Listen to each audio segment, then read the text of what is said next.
بسم الله الرحمن الرحيم، وأفضل الصلاة وأتم السلام على أشرف خلقه وسيد بريته محمد المصطفى وآله الطيبين الطاهرين. انتهينا من حلقة مباركة كانت بعنوان الأسرار الباطنية للصلاة، وبإذن الله في هذه الليالي والأيام المباركة نفتتح حلقة جديدة باسم الأسرار الباطنية للصيام. إخواني المؤمن إذا اكتشف ملكوت الشيء وانتقل من الظاهر إلى الباطن، انتقل من الفقه الظاهري إلى الفقه الباطني، إذا انتقل إلى جوهر الشيء من الطبيعي أن يزداد تفاعله بذلك الأمر. ولهذا نلاحظ في النص الشريف الوارد بالنسبة للصلاة يقول هذا النص أن المصلي لو يعلم ما يغشاه من جلال الله. ما هي النتيجة؟ يقول النص أنه من فتل من صلاته. لو يعلم المصلي ما يغشاه من جلال الله ما انفتل، ما ترك صلاته، لم يطق الخروج من المسجد، لا يرى في نفسه قدرة على أن يخرج من صلاته إلى حركة الحياة الدائبة. إذن المشكلة أننا محجوبون عن ملكوت العبادة، ولهذا تمل.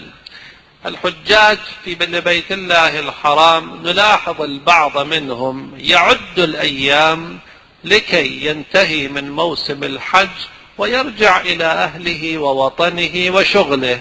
هذا الإنسان لو انكشف له ملكوت الكعبة والمسجد الحرام وهذا المكان المبارك لما خرج من مكة إلا طردا. إذن ملكوت العبادة علينا أن نتلمس ذلك الملكوت إما بالتأمل، ليس القول إما تعبير خاطئ، بالتأمل وبمراجعة النصوص الشرعية الواردة من الكتاب والسنة.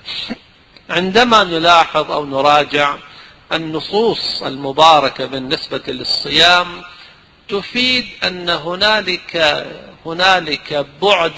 هنالك بعد آخر للصيام. هذا البعد لا يرى بالعين المجردة. يأتي النبي صلى الله عليه وآله وسلم ليبين هذا الملكوت، وكذلك أولاده المعصومون.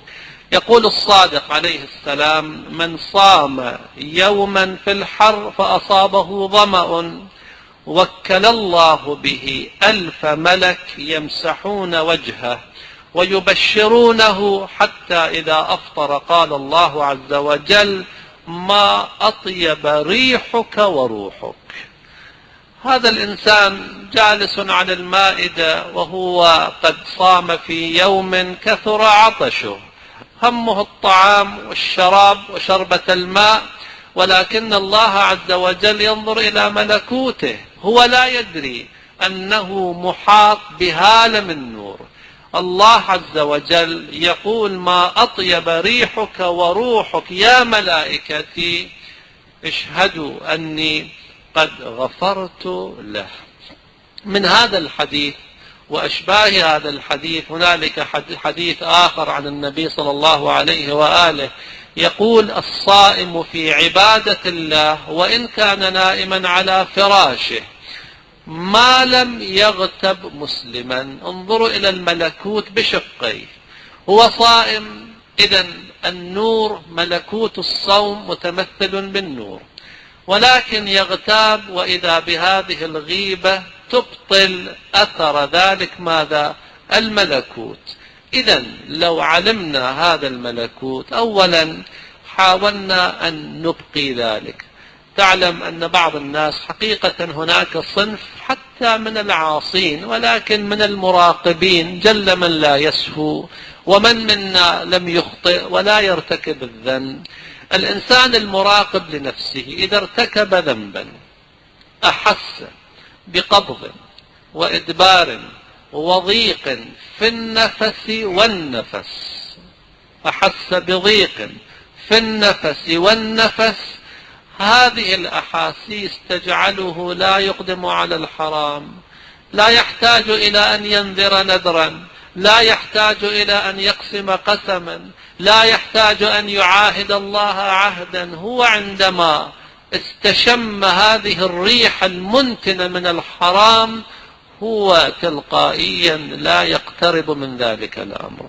إذن فائدة اكتشاف ملكوت العبادة ومن العبادات الصوم، أن الإنسان يحاول أن لا يرتكب أمرا في ذلك الأمر ماذا؟ إفساد لذلك الملكوت. يعجبني هذا النص، ليس فقط الحرام، يصل الإنسان المراقب إخواني إلى درجة من التكامل، يرى أن حتى بعض اللذائذ المباحة التي توافق المزاج يرى بأن هذه اللذة أيضا قد تشكل حجابا عن الإمام الصادق عليه السلام. وقس على هذا الحديث أمورا كثيرة.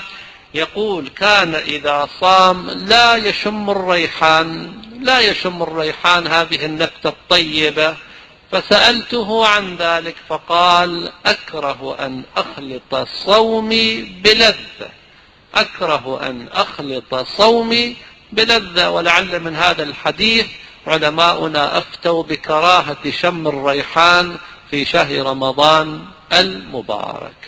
الإمام الصادق عليه السلام يرى بأن هذا الملكوت قد تبطله هذه اللذة، وإن كانت ماذا؟ لذة مباحة. من ملكوت الصيام، وسنتحدث عن الأمر في حلقات أخرى، من ملكوت الصيام القرب إلى الله عز وجل.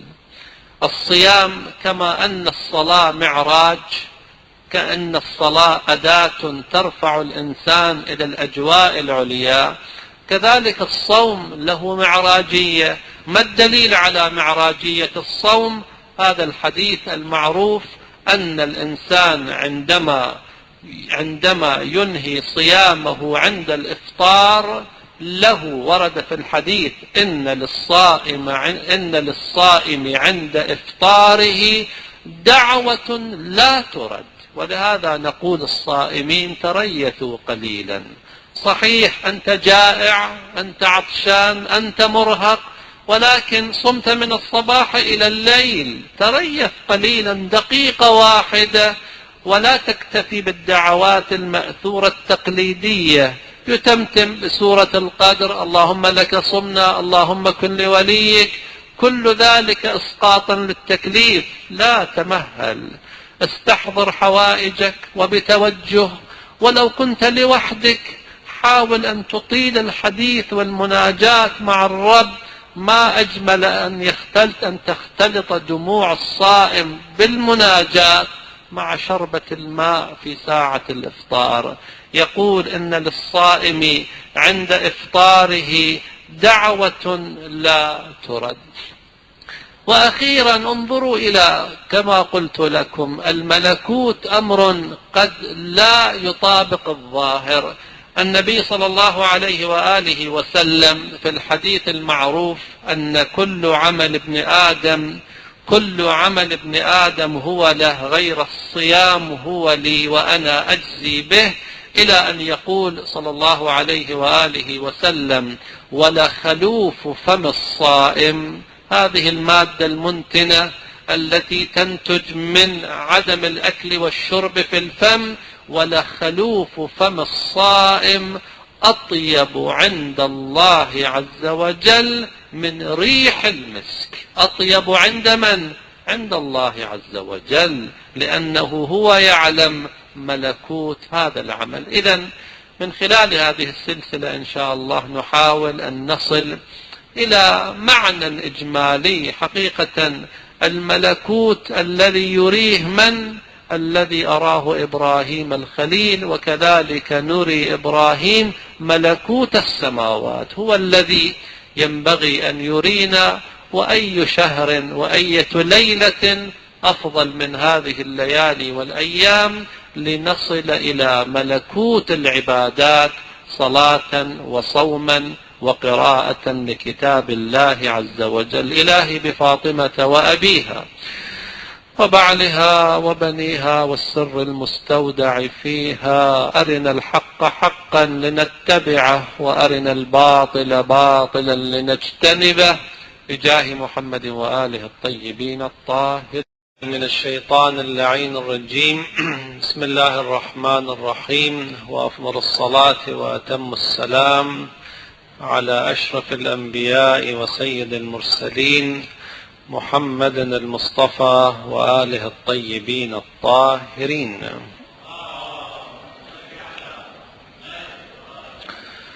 حديثنا بالنسبة إلى الأسرار الباطنية للصوم، وقلنا بأن معرفة هذه الأسرار مما تعين الإنسان على الإتيان بالعمل بالوجه الأكمل.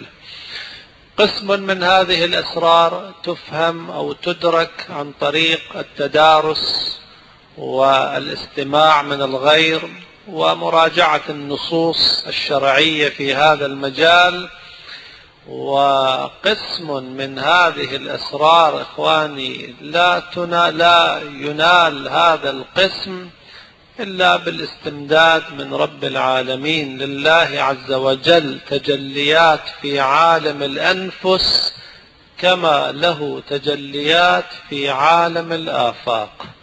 الله عز وجل كما أنه يوصل بعض المعلومات إلى أنبيائه من خلال ملك وهو جبرائيل، كذلك يوصل بعض المعلومات إلى عباده الصالحين من خلال ما يسمى بالإلهام، ما يسمى بالإلقاء في الروع. وهذا الأمر ليس بأمر غريب. أحدنا في ساعة من ساعات الهدوء، الاستلقاء، الاسترخاء، وإذا به يكتشف أمرا مهما في حياته، يذكر بأمر قد نسيه وقد يفتح له دربا واسعا في الحياة. من الذي ذكرك بذلك؟ الشياطين توسوس وتلهم طريق الشر. الله عز وجل لا يلهم عباده المؤمنين طريق الخير، وهديناه النجدين. تدل بعض الروايات على أن على قلب بني آدم شيطان وملك. الشيطان ينفث في قلبه الباطل، والملك بإذن الله يلهمه الخير. فإذا لا تيأس من هذا النوع من العلم، سمه علما إلهاميا، علما لدنيا، علما تسديديا. المهم هنالك تجليات علمية لله عز وجل. واتقوا الله ويعلمكم الله. القرآن الكريم يعد عباده المؤمنين أنهم إذا اتقوا حق تقاته يجعل لهم فرقانا. ما هو هذا الفرقان؟ حالة من حالات البصيرة، من انكشاف الأمور وفهم الموضوعات. بعد هذه المقدمة ننتقل إلى مسألة أسرار الصيام. نلاحظ إخواني أن العبادات المهمة الثلاث، الصلاة والصيام والحج، مقرونة بسلسلة من التروك، وخاصة بالنسبة إلى الإحرام نلاحظ أن هنالك محرمات وتروك عجيبة. ولهذا تلاحظ المحرم مرتبك في إحرامه، لا يقلع نبات الحرم، لا يسقط من بدنه شعره، لا يجرح نفسه، لا يجادل، لا يشم الطيب. أمور متعارفة في حياته اليومية. كل إنسان يعبث برأسه، يستعمل الطيب، يحك بدنه، يقتل الهوام، يقتلع النبات، يصطاد صيدا. هذه الأمور ممنوعة في طريق الحج. نلاحظ المصلي مأمور بسلسلة من التروك، الأكل والشرب، الالتفات عن القبلة، الفعل الماحي لصورة الصلاة وغير ذلك. نلاحظ في الصيام سلسلة من التروك أيضا: الطعام، الشراب، الغبار، ما شابه ذلك. إذا يبدو أنه الإنسان لا يتربى إلا من خلال التقيد.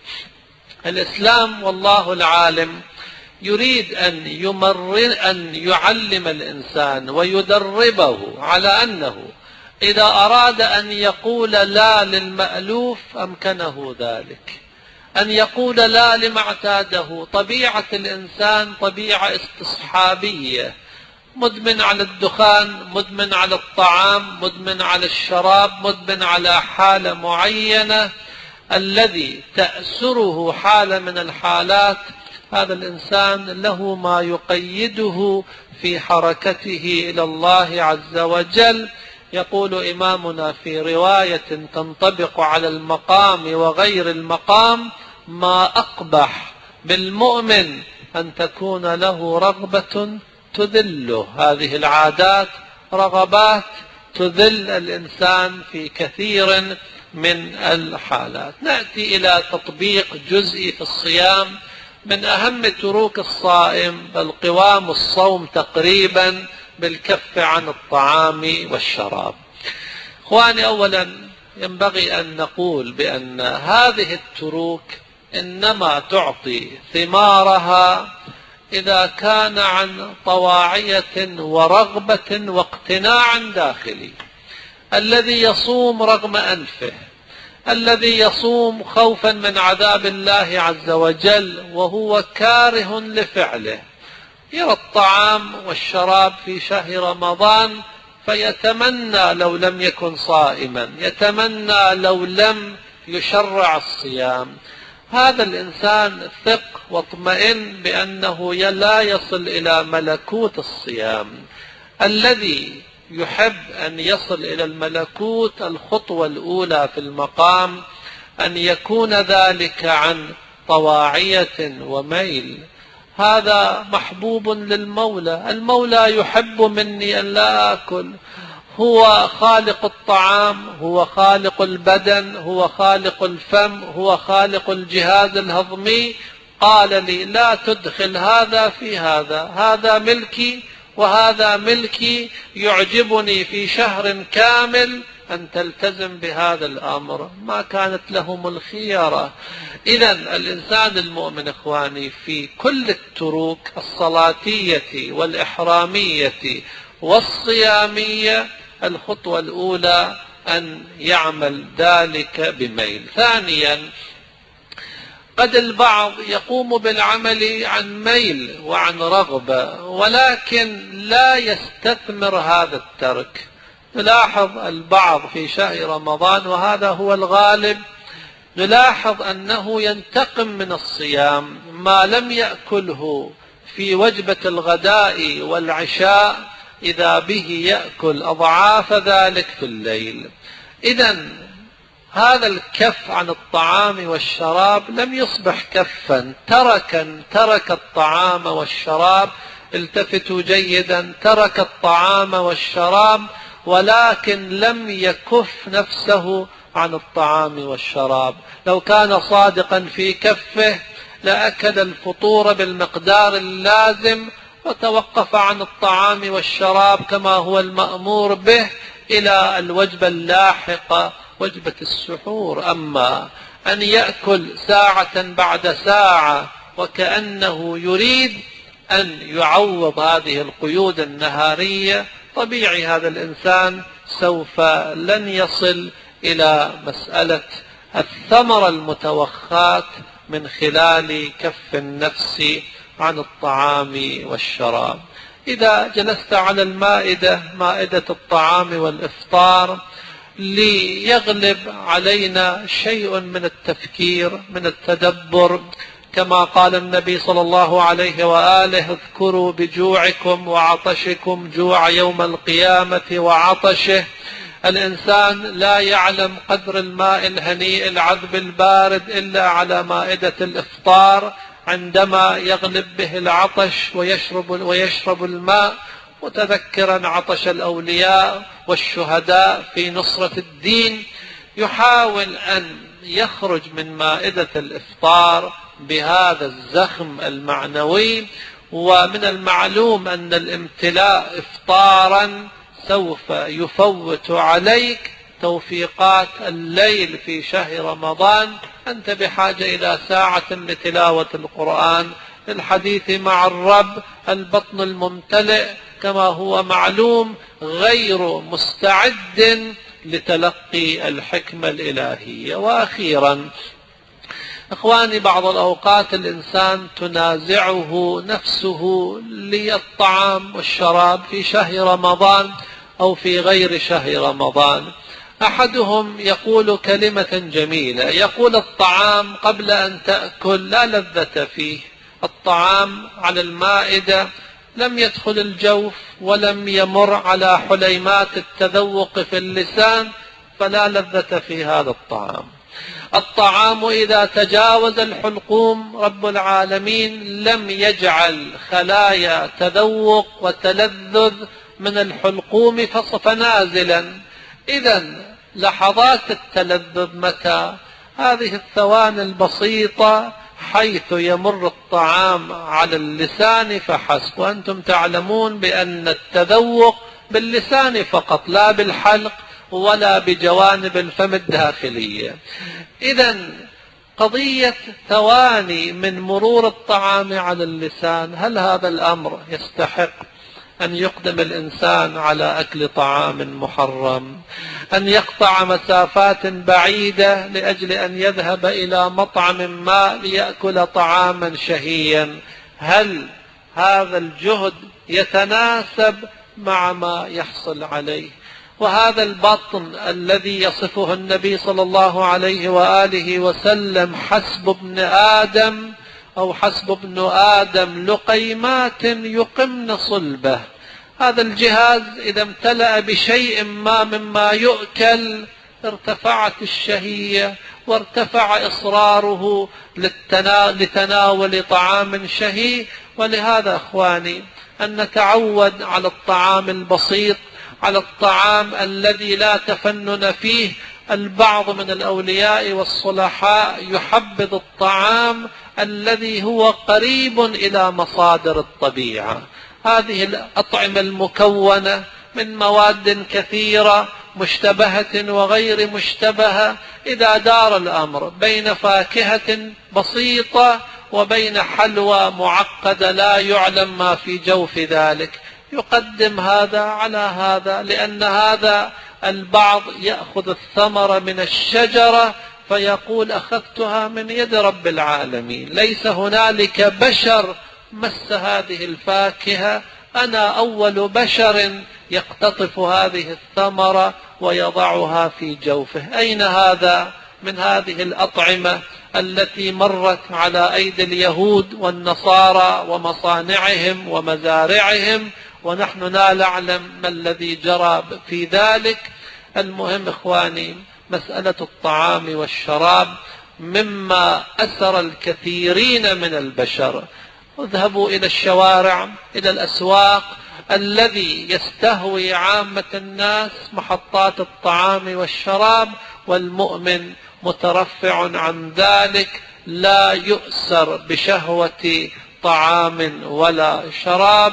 وفقنا الله وإياكم لأن نكون من الصائمين حقا في هذا الشهر الكريم بجاه محمد وآله الطاهرين، وصلى الله على محمد وآل محمد. أعوذ بالله من الشيطان اللعين الرجيم. بسم الله الرحمن الرحيم، وأفضل الصلاة وأتم السلام على أشرف الأنبياء وسيد المرسلين محمد المصطفى وآله الطيبين الطاهرين. لا زلنا نتلمس بعض أسرار الصيام، وأنتم تعلمون أن هذا الحديث نافع لطوال أشهر السنة، لأننا نلاحظ بأن الصيام من المندوبات التي ورد عليها الحث طوال العام: أول الشهر أول خميس منه، وآخر خميس من الشهر، وأربعاء في الوسط. هذه الأيام تعادل صوم الدهر. وكذلك شهر رجب وشهر شعبان. ليس حديثنا عن صوم شهر رمضان، وإنما عن مطلق الصيام في أي وقت كان. ومن أعظم القربات إلى الله عز وجل نلاحظ أنه في السنة هناك يومان منعنا فيه من الصيام: يوم الفطر ويوم الأضحى، وباقي الأيام بإمكان الإنسان أن يصومه شرعا. ولهذا البحث عن أسرار الصيام من الأبحاث النافعة. وحقيقة الإنسان إذا داوم على الصيام في الأيام المندوبة على الأقل يعيش حالة من حالات الارتباط بملكوت الصيام. فائدة ذلك أن الإحساس بالملكوت وبالنور وبالنفحات يذهب شيئا من تعب الصيام، وخاصة في أيام الحر الشديد. ألم يقل القائل أن لذة الخطاب ذهبت بالعناء عندما يخاطبك المولى ويطلب منك أمرا، هذا الطلب يذهب الألم. كذلك الأمر بالنسبة للصيام. نلاحظ أنه من معالم الصوم، من تروك الصوم، طبعا تروك الصوم كتروك الإحرام قسم لا نفقه له فلسفة. مهما حاولنا أن نفلسف لا نعلم وجها لذلك إلا إذا جاء الأمر أو التوضيح من المرتبطين بالوحي، النبي وآله صلوات الله وسلامه عليهم. الارتماس في الماء لا نعلم بشكل واضح ما هي الحكمة. الاحتقان بالمائع مثلا، إدخال الغبار الغليظ، هذه الأمور ليست من الأمور الواضحة. والشريعة مزيج من التعبد والتعقل. نلاحظ أن تروك الإحرام قسم من هذه التروك قد نعلم فلسفتها: ترك المخيط، لبس الإحرام، التساوي في الزي مثلا. أما بعض الأمور لا نعلم لها وجها. ومن هنا يأتي دور التعبد والامتثال التلقائي من دون طلب دليل، ليعكس حالة العبودية لله رب العالمين. ولهذا المؤمن لا يكلف نفسه أمرين: الأول الثواب، لا يعمل العمل بانتظار أن يعلم ما هو الأجر. وكذلك فلسفة الأحكام، هو يعمل إذا عرف الفلسفة فأنعم به وأكرم، وإذا لم يعلم الفلسفة فقد قام بوظيفته. وكذلك الثواب، البعض يحبذ عندما تأتيه الرواية ويذكر ثوابا على زيارة الحسين عليه السلام مثلا في النصف من شعبان، يتعمد أن لا يقرأ الأجر لئلا يعيش حالة الشرك في النية وطلب الأجور، فتكون عبادته عبادة ماذا؟ عبادة العبيد. من تروك الصيام نلاحظ دعوة للسيطرة على الغرائز في شهر رمضان، سواء الغريزة المحرمة كالاستمناء مثلا، أو الغريزة المباحة كمعاشرة النساء. هناك تعبير جميل عن أمير المؤمنين عليه السلام في وصف المتقين. نلاحظ أن هذا التعبير ينسجم مع فلسفة الصيام. الإمام يصف البعض من المتقين من الأولياء أنه كان خارجا من أو عن سلطان بطنه وفرجه. عبارة جميلة، كأنه للفرج وللبطن سلطان على الإنسان. الشهوة إذا فارت واشتعلت وتفاعلت في بدايات الأمر يمكن السيطرة على الشهوات، ولكن عند فوران الشهوة العقل يغيب، البدن يستسلم. ولهذا نلاحظ أصحاب الشهوات المحرمة مع يقينه بالجزاء الدنيوي قبل الأخروي يقدم على الشهوة لأنه لا خيار له ولا سيطرة له. يأتي الإسلام ليعودك على الخروج عن سلطان البطن والفرج المحللين. حلالك زوجتك في موسم الحج من تروك الإحرام النساء، في شهر رمضان في النهار من التروك الارتباط بالنساء بالمعنى المعهود. كل ذلك لأجل أن يثبت الإنسان قدرته على أن يقول لا أمام كل شهوة. إذا هو أمام الشهوة المحللة في الأصل يقول كلمة لا، فكيف بالشهوات المحرمة؟ إذن منع الصائم من هذه الشهوات وكذلك الإنسان المحرم لعل من فلسفة ذلك السيطرة على هذه الغريزة. وحقيقة إخواني الاشتغال بالشهوات حتى المحللة بمعنى الإفراط، هنالك قوم همهم شهوة البطن والفرج كالدابة المرسلة همها علفها شغلها تقممها. أنتم تعلمون بأن الدواب لهم شهوتان غالبتان، شهوة التكاثر وشهوة الطعام، هاتان سمتان بارزتان في البهائم ولا يتورعان عن ذلك. يعني البهيمة بشكل عام تمارس شهوتها وتأكل طعامها من دون حساب ومن دون أي خجل من باقي الحيوانات إلا بعض ما ينقل عن بعض البهائم التي قد تستحي.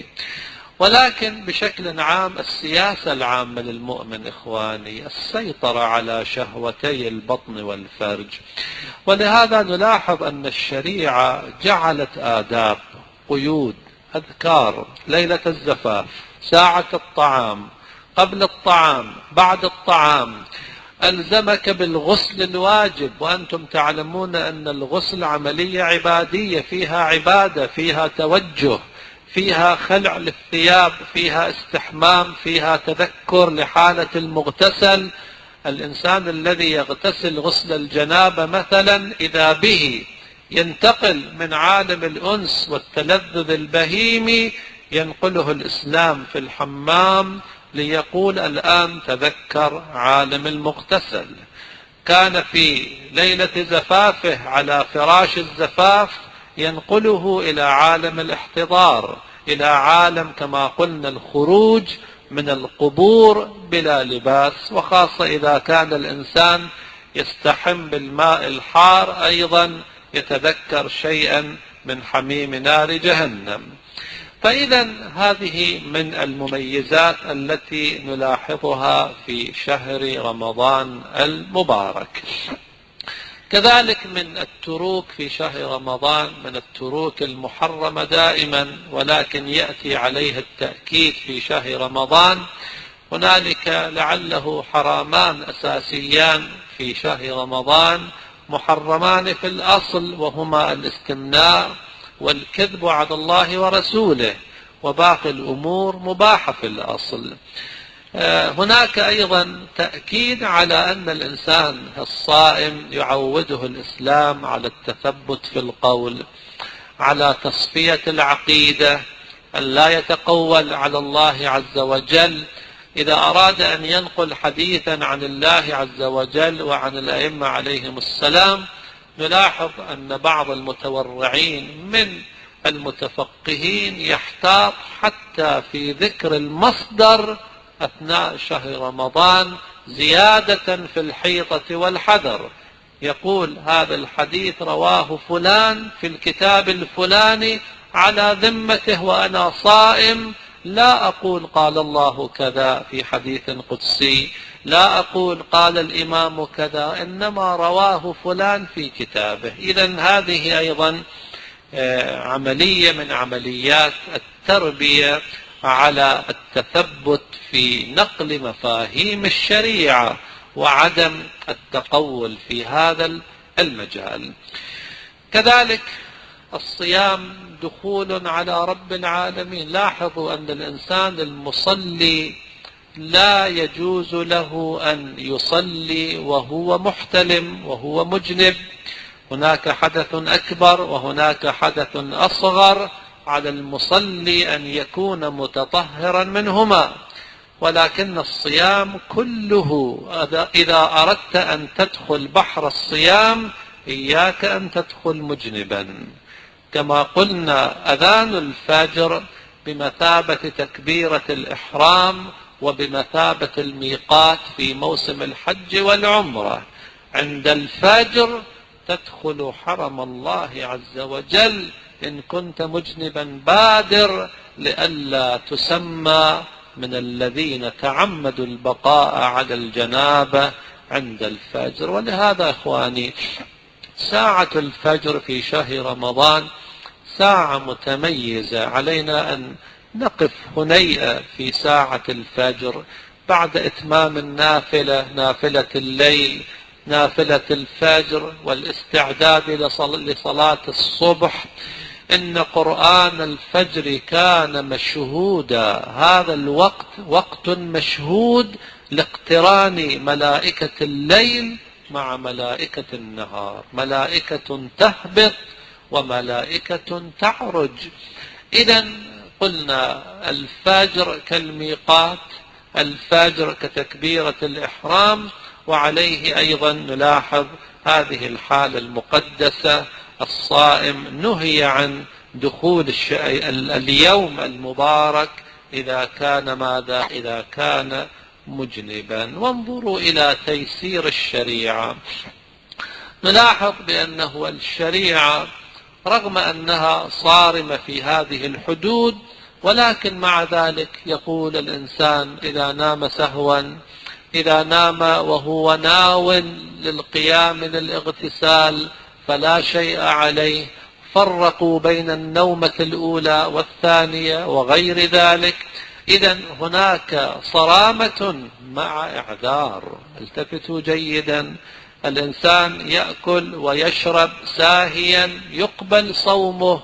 كذلك في الحياة العملية كن صارما، اجعل لعائلتك لجوك العملي والوظيفي والاجتماعي قوانين صارمة، الحلال والحرام، ولكن مع الإعذار. طالما يرتكب أحدهم خطأ فادحا جسيما مكلفا ولكن يقول كنت ساهيا، ليس عن تعمد، لم أكن أعلم ذلك، وإذا بالإنسان لا يعذره، كيف رب العالمين يعذرك في مثل هذه الأمور وأنت لا تعذر الإنسان إذا كان ساهيا؟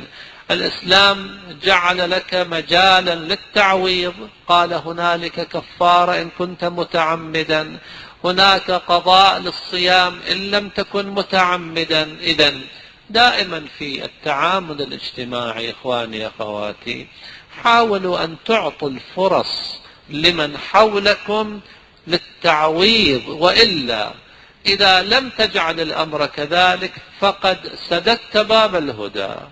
إن قلت هذا ولا غير، لا سهوا ولا اضطرارا ولا إلجاء ولا نسيانا ولا إكراها، لست معذورا في شيء. معنى ذلك أنك تزج الناس زجا للبقاء على المنكر. أبدا، دائما اعذر الإنسان، اجعل له عذرا، بل اجعل لأخيك 70 محمل من المحامل التي ترفع عنه التكليف. وهذه دورة تربوية لنا جميعا في أن نكون في المجتمع بهذه النفسية وبهذه الروحية العالية، تأسيا بأحكام الله عز وجل. نسأل الله عز وجل أن يرينا ملكوت عباداته من صومه وصلاته وحجه، إنه على كل شيء قدير. وصلى الله على سيدنا ونبينا محمد وآله الطاهرين.